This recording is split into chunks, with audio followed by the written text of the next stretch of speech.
In real estate, many agents underestimate the power of no, especially when they're under contract already.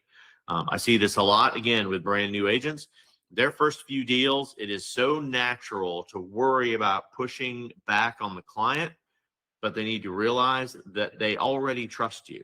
And now they just need to learn how to trust the process. They need you as their guide.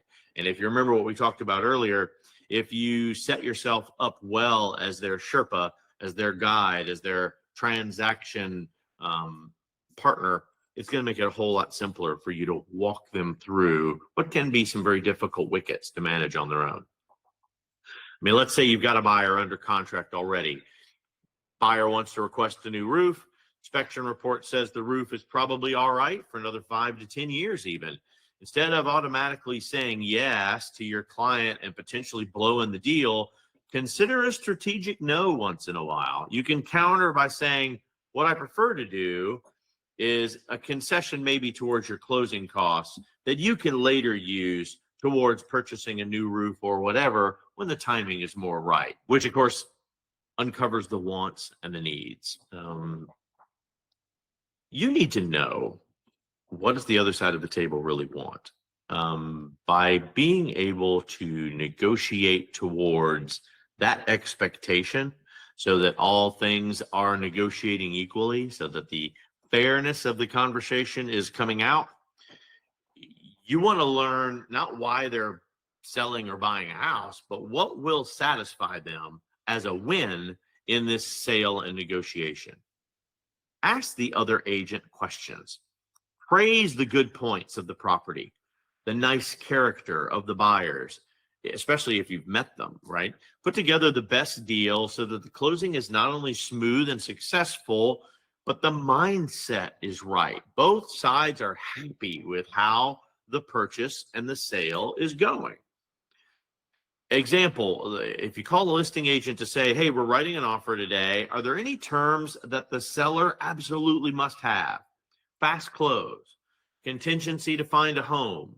I don't necessarily need to know why the seller's selling, but I'll also pose a leading question on finding out that maybe it may not be big enough, or it may be too big and they're moving out. But it's important for us to see what is the strategy behind why they need to do what they do, so we can maybe give a little bit more in their direction so we can get what we need in return.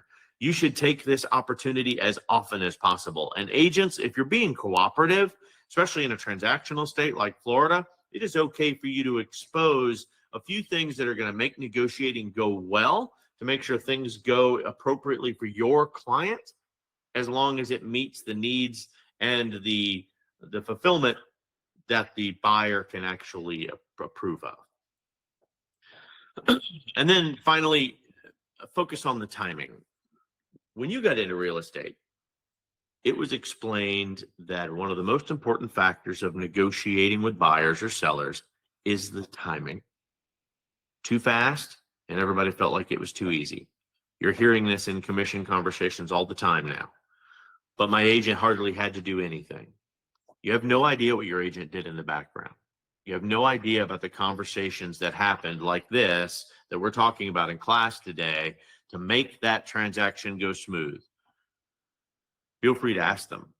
If you haven't asked them, you haven't given them the credit of understanding every wicket that they managed, because they do it in and out, day in and day. It's simple for them. It made it easy for you. And it maybe gave you, Mr. Buyer or Seller, the impression that it was too easy. Too slow, and one side might lose some confidence and get some cold feet. And believe me, knowing the speed and focusing on the timing is the key. Key to managing a cadence of deal is communication, all day, every day. Talk often, talk too much, give them the information that they need to all be super happy about the experience. Let the other side know what to expect from your strategy. Forecast your next card a little bit. Communicating with that other agent is going to keep you from wondering what's happening next. Don't just leave them in the dark for a day or two and make them figure it out because they just happen to have written the contract in a way that they have a couple of days worth of time. Keep the communications open. Talked about a lot today. Negotiations are a big deal. Negotiations are reliant upon one thing and one thing only: honesty.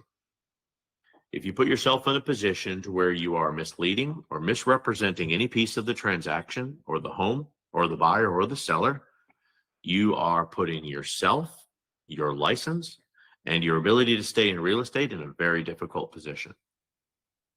Personally, I like dealing with honest agents.